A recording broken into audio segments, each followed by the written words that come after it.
Eurocité, c'est un réseau de villes européennes dont Nantes fait partie depuis plusieurs années. C'est maintenant 135 villes en Europe, aussi bien la vieille Europe, l'Europe de l'Ouest, l'Europe centrale, l'Europe de l'Est, et donc toute l'Europe des 27 pays. Et c'est donc un espace d'échange, d'expérience, de bonnes pratiques.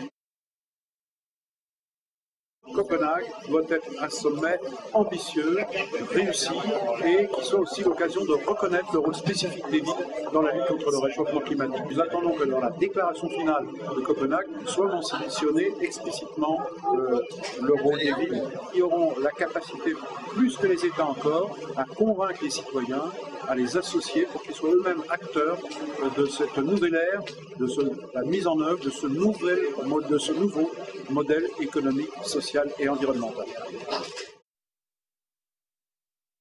Je crois que c'est très important qu'on soit présent dans cette rencontre mondiale, la rencontre de l'ONU, qui j'espère aboutira à un accord politique avec des objectifs ambitieux pour lutter contre le réchauffement climatique. Aujourd'hui, les villes, c'est 75% de l'émission de gaz à effet de serre.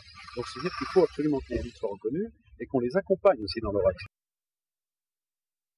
Tout seul, on ne pèse pas, mais lorsqu'on est dans un réseau comme celui des Eurocités, 135 villes européennes, Nantes anime la commission climat, Nantes anime la commission culture de ce réseau, et Nantes maintenant est reconnu.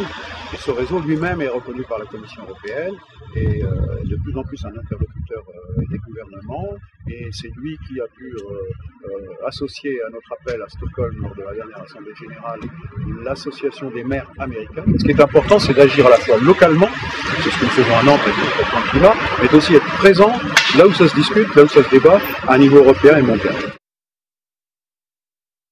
L'année 2010 va être une année extrêmement importante parce qu'à la fois on va poursuivre nos politiques publiques, déplacements, énergie, mais on va aussi agir sur le plan qualitatif avec un objectif très très précis, c'est comment mobiliser les citoyens et les entreprises.